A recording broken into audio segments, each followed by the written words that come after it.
इस आदमी ने 30 साल से आप सबका सिर्फ सेवा ही किया है।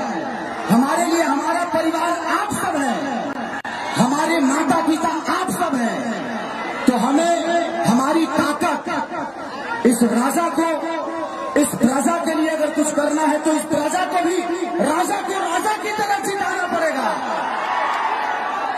अब तुम्हें सुना ले 1 लाख 2 लाख वोट से नहीं खे जितावे के, निर्विरोध निर्दलीय करे देखा कि अतना नाम रखेंगे उतने वोट से आज तक हिंदुस्तान में कोई नहीं जीता। और ऐसी मोहब्बत जो सिर्फ महीना भर नहीं, चुनाव भर नहीं, बल्कि लगातार संसद भवन में सिर्फ काराकाट का नाम गूंजे और काराकाट का विकास का नाम गूंजे। तो जिंदगी में हमारे पास हमारी ताकत आप सब है और आपका प्यार हमारी ताकत है। अगर हम गरजते हैं कैची के मतलब बुझा कर लो, कतना जाना कटई है ये काराकाट में चोरी कर बड़े सब जना कटई है। अब विकास के बढ़िया काट काट के कुर्ता सियल जाइए, टी शर्ट बनावल जाइए, जामा बनावल जाइए, यही कैसे से काटल जाए दोनों भाई मिलके। तो बस आप सबके प्यार के लिए आया हूं और कोशिश करिए कि मैं अब हर महीने यहाँ पे आऊं अपने भैया के स्वागत करने के लिए और हर महीने खेसरिया में यहाँ कार्यक्रम करें। जैसे आप लोग भैया को वोट देंगे मैं आके करूंगा टेंगे टेंगले। और मैं बहुत जल्दी भी आ रहा हूँ, इसलिए इनका काम है आप सबका विकास करना, मेरा काम है अभी सिनेमा करना। जब ले बेजी मेरे तले हम सब भर ले बने 7 तारीख के हमारे सिनेमा रिलीज होता जाना के नाम पर रंग दे बसंती, जो उनकी बहुत बड़ा सिनेमा रहा। तो हमारे भाई इधर आप लोगों के प्यार के लिए, आप लोगों के विकास के लिए लड़ रहा है और एक छोटा भाई है जो भोजपुरी को और बड़ा करने की कोशिश कर रहा है। आप लोगों ने हम दोनों भाइयों को और सारे भाइयों को बहुत बड़ा बनाया। ये आदमी सिर्फ हिंदुस्तान में ही नहीं बल्कि मुझे लगता है कि विश्व के सारे धरती पे इस आदमी का गाना बजता है, भोजपुरी बजता है, हमारा भाषा बजता है। तो सोचिए कि जिस दिन ये आदमी एक सांसद बनेगा, सोचिए कि हिंदुस्तान है ना अमेरिका तक ने काराकाट के विकास पूछी। ए मौसा ए भाई रे जगदल्ला रे हमारी जो माता बहन बेटी है एक चाची तू कहे के घुस गई है मैं मरद लोग दबा के केचू छोड़ दे लगा, तू कहे के आ गई दादा। तो बस अपने भाई के लिए, अपने एक गार्जियन के लिए, एक भोजपुरी के सम्मान के लिए, एक भोजपुरी के इतिहास के लिए ये आदमी अकेला काफी है। आप लोगों ने जो साम्राज्य और जो प्यार और सम्मान दिया है पवन सिंह को, मुझे नहीं लगता कि आज तक किसी भी नेता को मिला होगा और इस सम्मान को कम नहीं होने देना है। ये 12 नंबर है और 12 नंबर पे कैंची का निशान है। सिर्फ अकेला ये कुछ नहीं कर सकते जब तक आपका समर्थन और आपकी मोहब्बत नहीं मिलेगी। तो आप लोग हमारे बड़े भाई के साथ हो ना, अरे पगले हल्ला करके बताओ आले भी। अरे हमारा जूता कौन खींचा करे? हाँ भैया भैया भैया हमारा रोक लो विनोद, रोक रोक। तो जिंदगी में हमने सिर्फ संघर्ष करना जाना है और संघर्ष का दूसरा नाम है पवन सिंह। ए बाबू बाबू बाबू है जा, ये हमारा मौसी के लड़का है, कोई छोड़ हाँ रे लव यू भाई लव यू। बाद में तेरे भरे लिट्टी चोखा खाया है। बाद में जाके मौसी से कही है कि कैची छत पर काट देने के बाद आराम से आप लोग अब ऊपर चढ़ेंगे ना तो व्यवस्था गड़बड़ हो जाएगी। तो बस यही से प्यार है, आशीर्वाद दीजिए और ऐसा सैलाब पैदा करिए, ऐसा सैलाब कि काराकाट में सबसे बड़ा चुनाव है ये। मुझे लगता है कि काराकाट इतिहास में हमने के गाना नहीं खे चलत भाई, रोज रिलीज होता चलते नहीं खे। कैची छाप के निशाने चलता, कोरे काट चलता। लगता कि हिंदुस्तान के सारे नेता कारा काट में ही है, हिंदुस्तान के सारे कलाकार कारा काट में ही है। और इसका सबसे बड़ा श्रेय जाता है तो मेरे बड़े भाई पवन सिंह को जाता है कि एक ऐसा विकास पुरुष, एक ऐसा कर्मठ इंसान, एक ऐसा मेहनती इंसान कि जो आदमी सोचिए कि हमेशा एसी में रहा हो, वो आज धूप में सिर्फ आपके विकास के लिए लड़ रहा है। और इससे बड़ी लड़ाई नहीं हो सकती। यहाँ नेता के बेटा नेता बनता है, नेता ही अपने लिए करते हैं, लेकिन इस इंसान को क्या जरूरत है? ये इंसान महीने का करोड़ों रुपया कमाने वाला आदमी आज करोड़ों का प्यार लेने के लिए आपके विकास के लिए लड़ रहा है, तो सोचिए कि कितनी बड़ी बात है। और ये सबके बस की बात नहीं होती भाई। बाकी लोगों के पास पार्टियों का आशीर्वाद है, पार्टियों का फंड है, लेकिन इस आदमी के पास एक घमंड है आप सबके प्यार का। तो ये आदमी आपके घमंड से बड़ा होना चाहता है, आपके ऊर्जा से बड़ा होना चाहता है, आपके आशीर्वाद के लिए आया है। तो इस आदमी को खाली नहीं जाने देना, जोर से बोलो, आया जगदम्बा हाला कौन हाला। I love you, I love you. तो जिंदगी में भैया तो क्या चाहते हो? मैं जीत का माला पहना दो, हाला करके बताओ।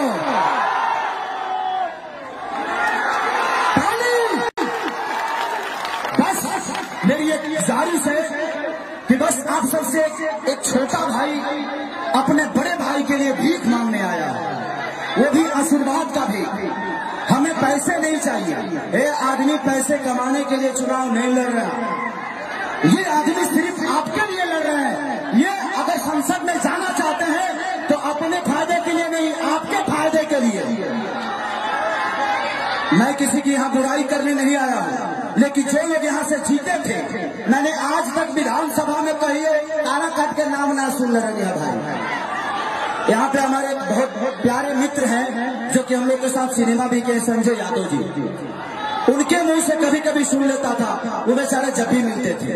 लेकिन जब से पवन भैया काराकाट के क्षेत्र में आए हैं, लोकसभा में आए हैं, तब से यूट्यूब पर खाली कोरे काट चलता था। सच पूछो तो भाई हम बिहारे कहे कि हम काराकाट के नाम ना सुन रहे। ऐसा लगता है कि पूरा हिंदुस्तान में चुनाव खाली एक ही जगह होता और काराकाट में होता। एक आदमी के पीछे करे खातिर पूरा मंत्रालय काराकाट आ गई। मंत्रालय का विदेशों से लोग आई तब फर्क पड़ेगा नहीं के पवन सिंह के। जिंदगी में हम लोगों ने बहुत संघर्ष किया है, पोस्टर चिपकौला से लेके गौला से लेके बजावला से, के पास एक घमंड है आप सबके प्यार का। तो ये आदमी आपके घमंड से बड़ा होना चाहता है, आपके ऊर्जा से बड़ा होना चाहता है, आपके आशीर्वाद के लिए आया है। तो इस आदमी को खाली नहीं जाने देना, जोर से बोलो, अरे रे जगदम्बा हाला कौन हाला। I love you, I love you. तो जिंदगी में भैया तो क्या चाहते हो? मैं जीत का माला पहना दो, हाला करके बताओ।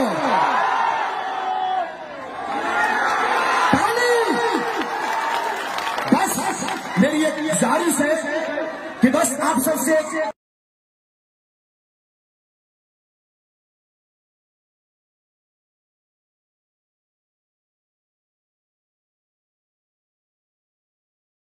एक छोटा भाई अपने बड़े भाई के लिए भीख मांगने आया है, वो भी आशीर्वाद का भीख।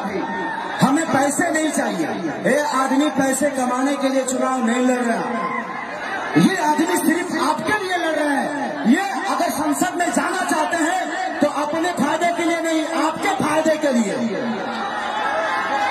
मैं किसी की यहाँ बुराई करने नहीं आया हूँ, लेकिन जो लोग यहाँ से जीते थे, मैंने आज तक विधानसभा में कहिए काराकाट के नाम ना सुन रहे भाई।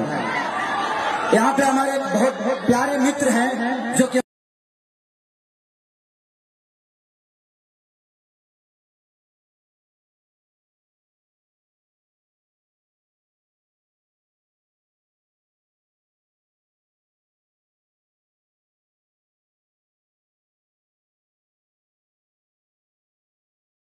लोग के साथ सिनेमा भी किए, संजय यादव जी, उनके मुंह से कभी कभी सुन लेता था, वो बेचारे जब भी मिलते थे। लेकिन जब से पवन भैया काराकाट के क्षेत्र में आए हैं, लोकसभा में आए हैं, तब से यूट्यूब पर खाली कोरे काट चलता था। सच पूछो तो भाई हम बिहारे कहे कि हम कारा काट के नाम ना सुन रहे। ऐसा लागत है कि पूरा हिंदुस्तान में चुनाव खाली एक ही जगह होता और कारा काट में होता। एक आदमी के पीछे करे खातिर पूरा मन था। इस आदमी ने 30 साल से आप सबका सिर्फ सेवा ही किया है। हमारे लिए हमारा परिवार आप सब है, हमारे माता पिता आप सब हैं। तो हमें हमारी ताकत इस राजा को, इस प्रजा के लिए अगर कुछ करना है तो इस प्रजा को भी राजा की तरह जिताना पड़ेगा। अब तुम्हें सुना ले 1 लाख 2 लाख वोट से नहीं खे जितावे के, निर्विरोध निर्दलीय कर देता कि इतना नाम रखेंगे उतने वोट से आज तक हिंदुस्तान में कोई नहीं जीता। और ऐसी मोहब्बत जो सिर्फ महीना भर नहीं, चुनाव भर नहीं, बल्कि लगातार संसद भवन में सिर्फ काराकाट का नाम गूंजे और काराकाट का विकास का नाम गूंजे। तो जिंदगी में हमारे पास हमारी ताकत आप सब है और आपका हमारी ताकत है। अगर हम गरजते हैं कोई चीज इस आदमी ने 30 साल से आप सबका सिर्फ सेवा ही किया है। हमारे लिए हमारा परिवार हमारी माता पिता आप सब है। तो हमें हमारी ताकत, अब हम चाहते हैं कि इस राजा को इस राजा के लिए अगर कुछ करना है तो हम राजा की बस आला फेंका। और इसी के साथ मैं बोलना चाहता हूँ कि खेसरिया अपने भाई के सबके माने खाती कि हमारे बड़े भैया के बिना प्यार के साथ हिंदुस्तान में कोई नहीं जीता। आउसन काटे के इस आदमी ने 30 साल से आप सबका सिर्फ सेवा ही किया है। हमारे लिए हमारा परिवार आप सब है, हमारे माता पिता आप सब हैं। तो हमें हमारी ताकत इस राजा को, इस प्रजा के लिए अगर कुछ करना है तो इस प्रजा को भी राजा की तरह जिताना पड़ेगा। अब तुम्हें सुना ले 1 लाख 2 लाख वोट से नहीं खे जितावे के, निर्विरोध निर्दलीय कर देता कि इतना नाम रखेंगे उतने वोट से आज तक हिंदुस्तान में कोई नहीं जीता। और ऐसी मोहब्बत जो सिर्फ महीना भर नहीं, चुनाव भर नहीं, बल्कि लगातार संसद भवन में सिर्फ काराकाट का नाम गूंजे और काराकाट का विकास का नाम गूंजे। तो जिंदगी में हमारी ताकत आप सब है और हमारी ताकत है। अगर हम गरजते हैं कोई चीज अतला जाना का कोई है, हम चाहते हैं कि बड़े भैया छोड़ दिया करते हैं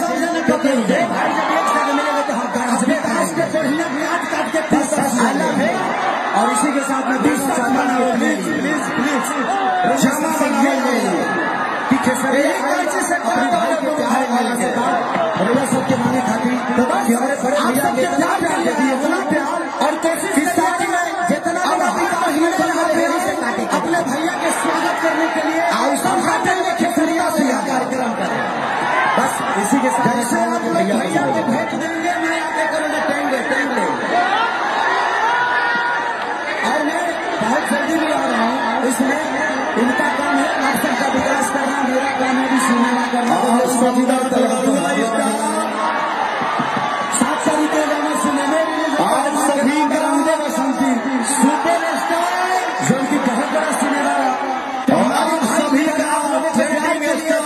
के विकास के लिए लड़ रहा है और एक छोटा भाई आप सबके बीच में करने की कोशिश कर रहा है। अपने भैया आप लोगों ने हम दोनों भाइयों को अपने भाई बहुत बड़ा बना है। ये आदमी सिर्फ हिंदुस्तान भाई मेरा क्या लगता है, क्या बोलता है, सारा भारतीय का गाना बजता है, भोजपुरी बजता है, हमारा भाषा बजता है।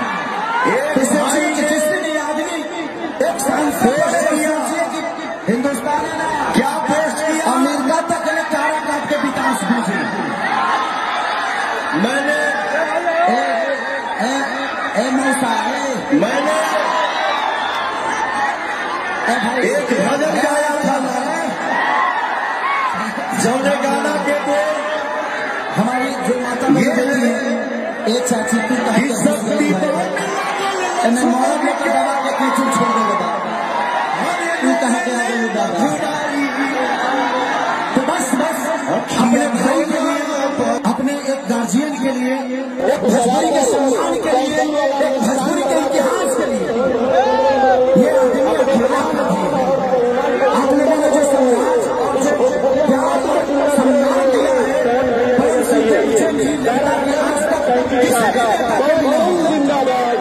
और इस सम्मान को कम नहीं होने देना। ये 12 नंबर है और 12 कैंची का निशान है। सिर्फ अकेला कुछ नहीं कर सकते जब आपकी हम चाहते हैं कि बड़े भैया कौन भैया क्योंकि देश भाई जब एक जगह मिलेगा तो हम गाजबे करेंगे और इसी के साथ मैं बोलना चाहता हूँ कि प्लीज मैं सबसे ये खिंचाता है कि केसरिया आएगा अपने भाई के प्यार और आशीर्वाद भैया सबके नामे भैया कि हमारे बड़े भैया जितना प्यार तो इस जिंदगी में जितना हमने साथ संघर्ष रहेगी चला है और संघर्ष का आउटकम का नाम है इसी के साथ हमारे भैया को लड़का है लभू बाद में थोड़े घरे लीची के खाया बाद में जाके मौसी से आराम से आप लोग ऊपर चढ़ेंगे सभी का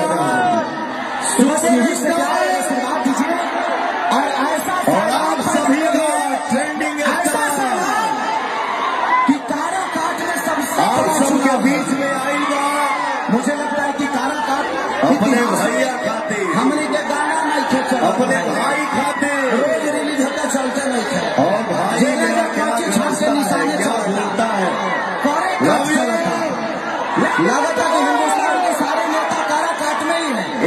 हिंदुस्तान के सारे कलाकार कारा काट में ही है और उसका सबसे बड़ा श्रेय जाता है क्या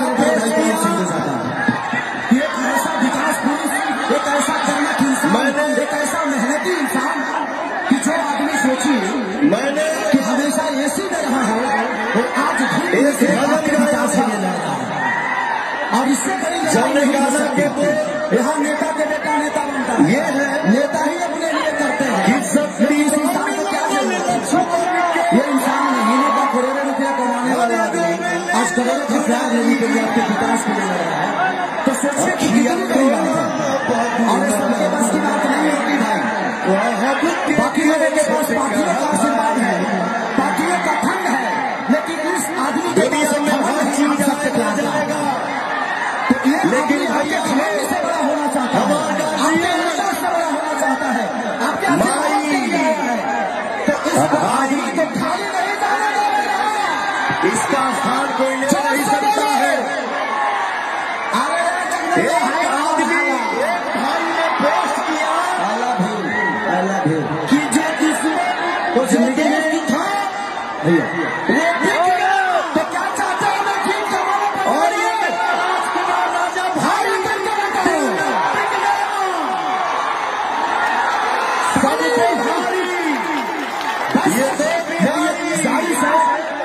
एक छोटा भाई अपने बड़े भाई को भैया मानने आया ये भाई आशीर्वाद है हमें पैसे नहीं चाहिए आदमी पैसे कमाने के लिए चला नहीं लड़ रहा ये आदमी आपके लिए लड़ रहा है ये अगर संसद में जाना चाहते हैं तो अपने फायदे के लिए नहीं हमारा भैया आगे चलिए नौजवान साथी सबके मैं किसी की यहाँ अच्छी करने नहीं आया लेकिन यहाँ से छूटे थे मैंने आज तक विधानसभा में कहिए कारा काट के नाम ना मैं सिर्फ इतना बोलना चाहता हूँ यहाँ पे हमारे बहुत प्यारे मित्र हैं जो कि हम लोग के साथ सिनेमा भी के संजय उनके मुंह से कभी कभी सुन लेता था वो बेचारे जब भी मिलते जो तकलीफ जिससे भैया कारा काट उसके बारे आए हैं नहीं थी तब से यूट्यूब पर खाली सच पूछे कि मैं कारा काट से चुनाव करूंगा और हमारे संसद का हमारे परिवार का जो बारिश आशीर्वाद बरसने लगा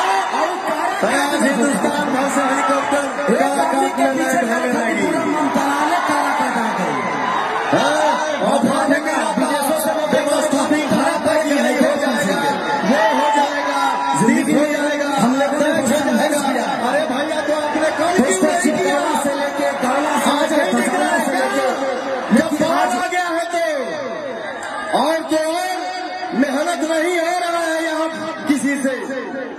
एक जब लोग मीडिया से कहा था कि देखते जाइए 4 तारीख को खेला होगा। अरे 4 तारीख को खेला तो हमारे भाइयों करेंगे।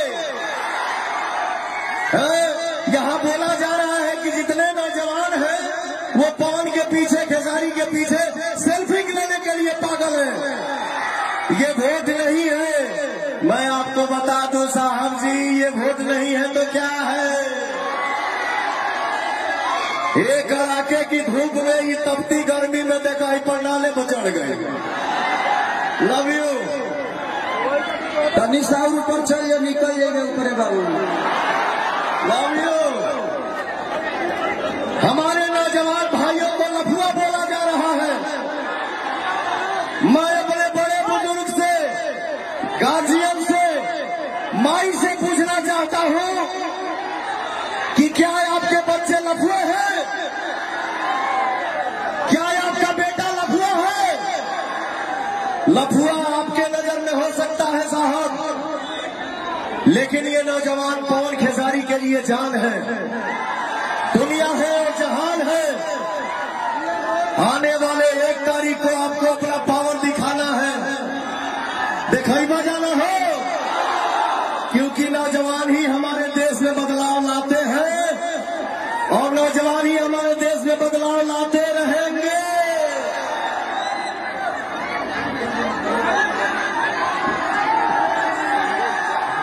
अरे तो जगहिया देवा लोग तब न चाचा। और नौजवान इस देश के क्रांति है।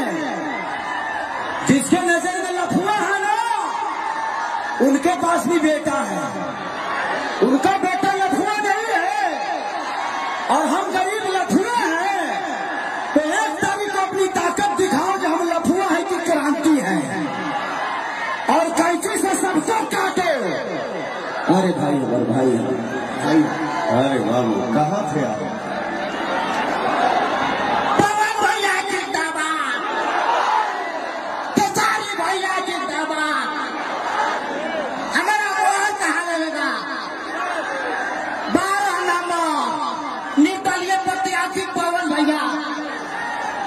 भैया हमनी के भैया खेसारी भैया को 5 लाख ले देना, हमको 7 लाख वोट ले जितावे के बाद पवन भैया के। पवन सिंह जिंदाबाद। तो हम लोग का गोड़ बा, हमार गोड़ नहीं थे, फिर भी हम कैसे संभाल को ऊपर आई नहीं। क्यों आगे ना चला तो जय जय श्री राम। बहुत अच्छा, बहुत अच्छा।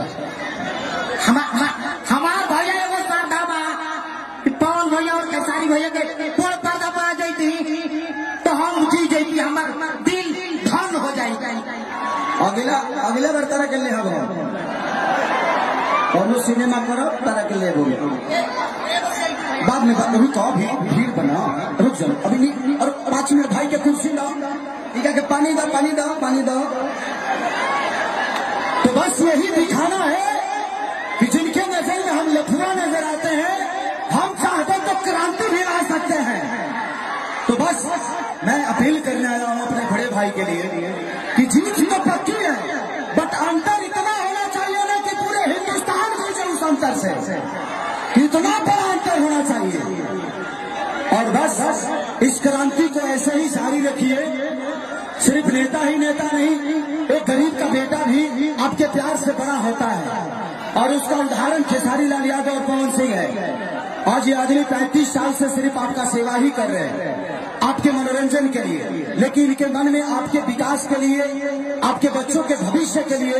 तो 1 तारीख को मैं उस सब माँ बाप, चाचा, काका, पितिया सबसे बोलना चाहता हूँ कि 1 तारीख को आपको अपने बच्चों की भविष्य चुनना है, वोट नहीं देना है, भविष्य चुनना है, और नौजवानों को भी अपना भविष्य चुनना है। तो हम किसी नेता को चुनते हैं कि अपने भाई और अपने बेटा को चुनते हैं। पवन सिंह आपके लिए नेता नहीं, आपके बेटा है, तो बेटा को आशीर्वाद मिलेगा ना। अरे हाथ ही गाँव पगले आपने अपने आशीर्वाद से इन गरीब बच्चों को, पवन और खेसारी को अपने बना एक सांसद बन के पवन और खेसारी को नाम नहीं कमाना है, वो आप सबने हम लोगों को दे दिया है। एक सांसद बन के पवन खेसारी को पैसा नहीं कमाना है, वो आपने हम लोगों को दे दिया है। और हम कलाकारों को धन कितना चाहिए रे पगला, हम खुद खा ले और आए हुआ अतिथि की सेवा करने, इससे ज्यादा धन होगा हम लोग पागल हो जाएंगे। नहीं चाहिए। आप सब आशीर्वाद दीजिए, कैंची छाप पर बटन दबा के अपने बेटा भाई को विजयी बनाइए। मैं ये वादा करता हूँ, वचन देता हूँ, हमारे समाज में अगर शिक्षा होगी तो कोई बच्चा बाहर भूखे नहीं मरेगा। इतना भरोसा रखिएगा। मैं 2 चीज का ऐसा व्यवस्था करवाऊंगा जिसके लिए बाहर जाने की जरूरत नहीं होगी किसी को। एक पढ़ाई और दूसरा दवाई।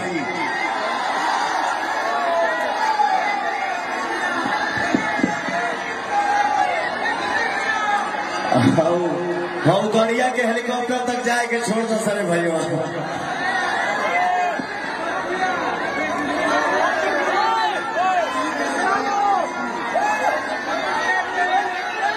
और हमारे बड़े बुजुर्ग और हमारी माताएं एक बात ध्यान से सुन लीजिए, हम बतिया ध्यान से सुनिए। भाई बहन भाई, केहू कतना आई है कतना जाई, लेकिन लास्ट में तो हर लड़का कामे आई। एक सांसद को जो महीना मिलता है, एक सांसद को जो पगार मिलता है, उस पैसे का भी पवन रोटी नहीं खाएगा। उस पैसे से अपने गरीब समाज में बेटी और बहनों का शादी कराएगा। बस आप सभी का आशीर्वाद जिंदाबाद। और मैं चाहता हूं पवन भैया से कि जिस दिन आप सांसद बनिए तुरंत फिल्म सिटी का निर्माण यहाँ पे करवाइए। और एक फिल्म सिटी बनने से कम 3 से 4 लाख लोगों को रोजगार मिलता है। हमें सरकारी नौकरी पता न दिले कि ना दिले, लेकिन कम से कम प्राइवेटों में 40-40 हजार मिले तो जीवन पार लग जाएगी। अब खेसारी खाली एगो हीरो ना रही है, पवने सिंह ना, जब यह फिल्म सिटी बनी कम से कम 25-50 को तो काराकाट से हीरो निकल लिए हैं। तो बस यही चाहिए। और बस कैसी छाप और 12 नंबर याद रही ना भैया। हम यही चाहेंगे आप सबके बीच में आपके दोनों भाई और आपके दोनों बेटे खड़े हैं और हाथ जोड़ के ये बात बोल, सिर्फ आपका सेवा ही कर रहे हैं, आपके मनोरंजन के लिए, लेकिन इनके मन में आपके विकास के लिए, आपके बच्चों के भविष्य के लिए। तो 1 तारीख को मैं उस सब माँ बाप, चाचा, काका, पितिया सबसे बोलना चाहता हूँ कि 1 तारीख को आपको अपने बच्चों की भविष्य चुनना है। वोट नहीं देना है, भविष्य चुनना है। और नौजवानों को भी अपना भविष्य चुनना है। तो हम किसी नेता को चुनते हैं कि अपने भाई और अपने बेटा को चुनते हैं। पवन सिंह आपके लिए नेता नहीं, आपके बेटा है, तो बेटा को आशीर्वाद मिलेगा ना। अरे हाथ उठाए पगले। आपने अपने आशीर्वाद से इन गरीब बच्चों को, पवन और खेसारी को आपने बनाया है अपने आशीर्वाद से। भाई, एक सांसद बन के पवन और खेसारी को नाम नहीं कमाना है, वो आप सबने हम लोगों को दे दिया है। एक सांसद बन के पवन खेसारी को पैसा नहीं कमाना है, वो आपने हम लोगों को दे दिया है। और हम कलाकारों को धन कितना चाहिए रे पगला, हम खुद खा ले और आए हुआ अतिथि की सेवा करने, इससे ज्यादा धन होगा हम लोग पागल हो जाएंगे। नहीं चाहिए। आप सब आशीर्वाद दीजिए, कैंची छाप पर बटन दबा के अपने बेटा भाई को विजयी बनाइए।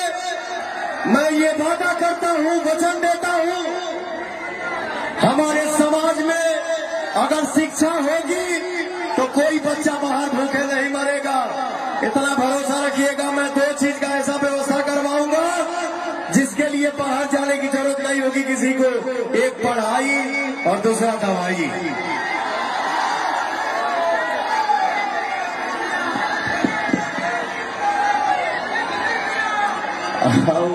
हम गड़िया के हेलीकॉप्टर तक जाएंगे, छोड़ दो सारे भाइयों।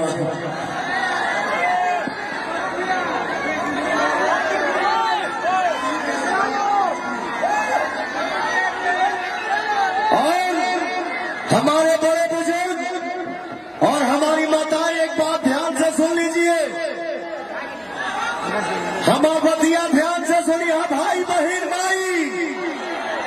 केहू कतना आई या कतना जाई, लेकिन लास्ट में तो हर लड़का कामे आई।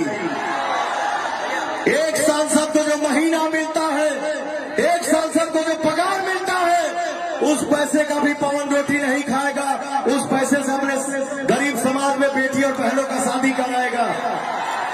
बस आप सभी का आशीर्वाद जिंदाबाद। और मैं चाहता हूं पवन भैया से कि जिस दिन आप सांसद बनिए तुरंत फिल्म सिटी का निर्माण यहाँ पे करवाइए। और एक फिल्म सिटी बनने से कम 3 से 4 लाख लोगों को रोजगार मिलता है। हमें सरकारी नौकरी पता न दी लेकिन ना दी लेकिन कम से कम प्राइवेटों में 40-40 हजार मिले तो जीवन पार लग जाएगी। अब खेसारी खाली एगो हीरो ना रही है पवन सिंह ना, जब यह फिल्म सिटी बनी कम से कम 25-50 को तो काराकाट से हीरो निकल रही है। तो बस यही चाहिए और बस कैसी छाप और 12 नंबर याद रही ना भैया। हम यही चाहेंगे आप सबके बीच में